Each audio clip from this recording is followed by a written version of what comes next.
Voici comment asseoir une domination, développer son charisme et créer une dépendance à soi en s'inspirant de Nicolas Machiavel. Ce ne sont pas seulement des techniques, mais des armes psychologiques capables de rendre tes attaques furtives mais efficaces. On croit souvent que la puissance réside dans les muscles ou dans l'or. On imagine que l'homme le plus fort est celui qui peut abattre son ennemi d'un coup de poing, ou que l'homme le plus riche est celui qui impose le respect par l'étalage de ses richesses. Mais ce sont là des illusions d'esprit faible, car la force brute se brise tôt ou tard contre plus fort qu'elle, et la richesse peut être volée, dissipée, ruinée. Non, la véritable puissance est d'un autre ordre. Elle ne se montre pas, elle ne s'exhibe pas, elle se devine, elle se murmure, elle est invisible, et c'est pour cela qu'elle est invincible. Machiavel l'avait compris. Le pouvoir le plus durable est celui qu'on attribue à l'homme qui n'a pas besoin de le prouver. Celui qui fait croire qu'il peut, sans jamais avoir à montrer qu'il fait.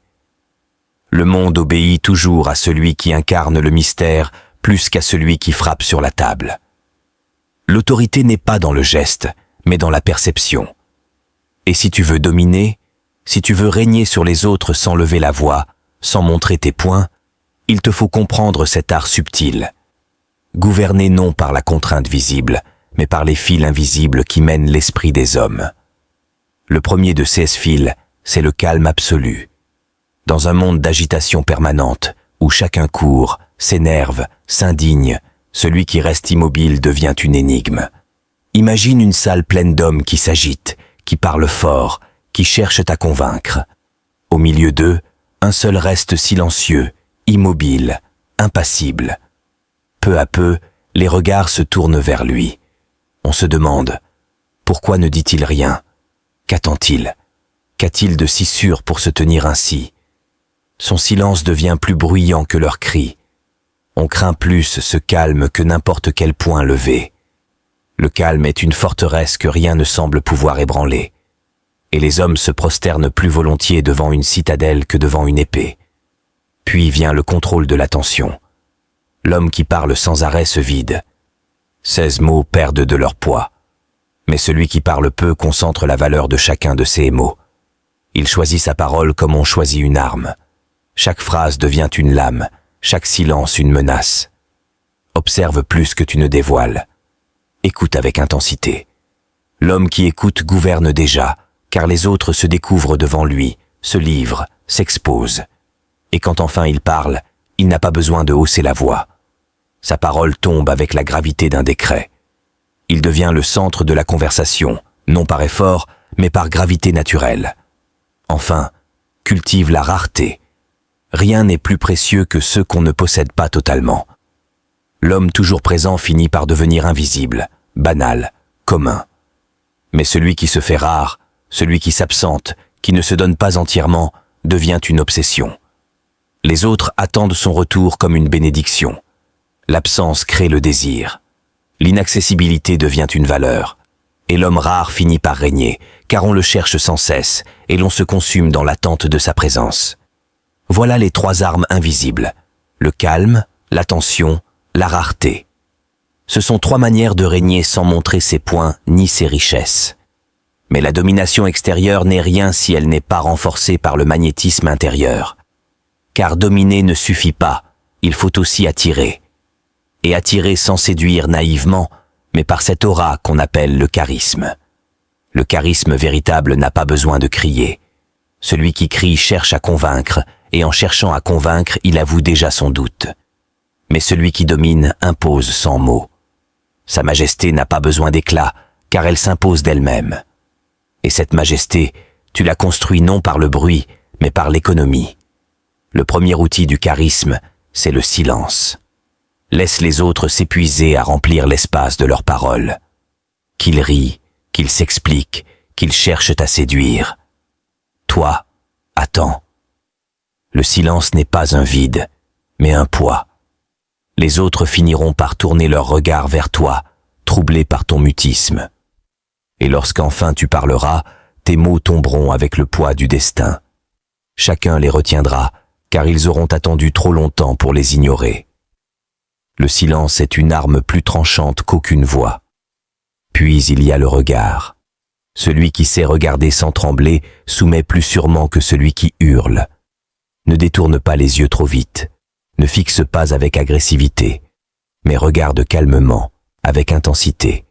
Celui qui baisse les yeux devant toi t'appartient déjà. Car dans ce simple échange muet se joue la hiérarchie. L'homme qui détourne les yeux reconnaît son infériorité. L'homme qui soutient ton regard t'offre son respect, même s'il n'en est pas conscient.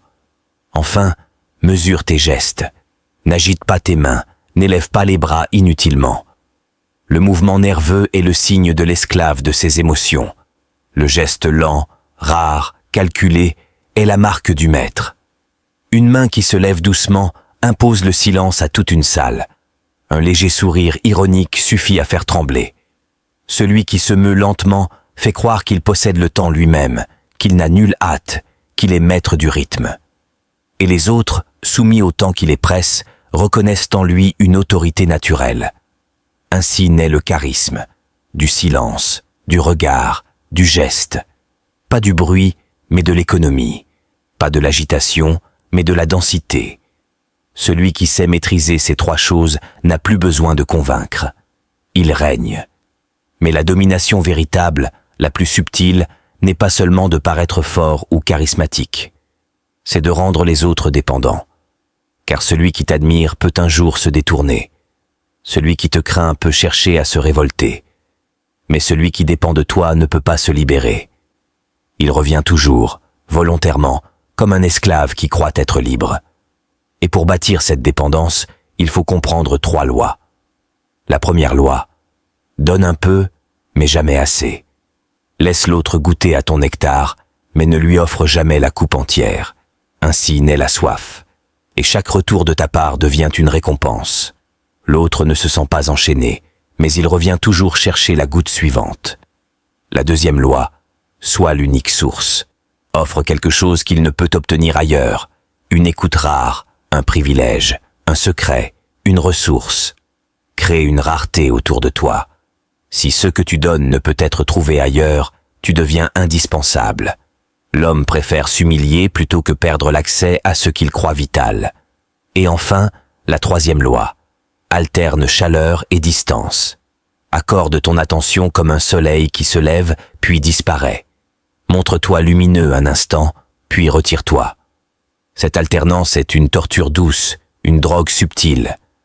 L'autre devient obsédé de ton retour, prisonnier de ses propres émotions. Il croit t'aimer, t'admirer, mais en réalité il est captif. Captif non de tes chaînes, mais de son propre besoin. Voilà le sommet de l'art. Régner sur les esprits non par contrainte, mais par dépendance. La dépendance est une architecture patiente, pierre après pierre. Et celui qui l'a bâtie règne sans chaîne visible. Ainsi se dessine la couronne invisible. Elle ne brille pas comme l'or, elle ne frappe pas comme l'épée. Elle se devine, elle s'impose, elle gouverne. La force impressionne un instant, la richesse éblouit un moment, mais le mystère, lui, gouverne toujours. L'homme qui sait rester calme au milieu du tumulte, qui parle peu mais tranche chaque mot comme une lame, qui se rend rare pour devenir précieux, qui impose par son silence, son regard et ses gestes mesurés, celui-là devient l'objet de l'obsession des autres. Et quand il sait en plus créer la dépendance, alors il ne gouverne pas seulement leurs yeux ou leurs oreilles, mais leurs âmes. C'est là le pouvoir ultime. Régner sans lever la voix, régner sans frapper, régner sans chaîne. Gouverner par l'invisible, gouverner par le manque, gouverner par le mystère. Et quand tu auras compris cela, tu n'auras plus besoin de prouver quoi que ce soit. Tu seras devenu ce que Machiavel appelait un prince véritable. Un homme qui règne, non parce qu'il crie ou qu'il frappe, mais parce que les autres ne peuvent pas faire autrement que de se soumettre. Abonne-toi et commente. Je m'endurcis.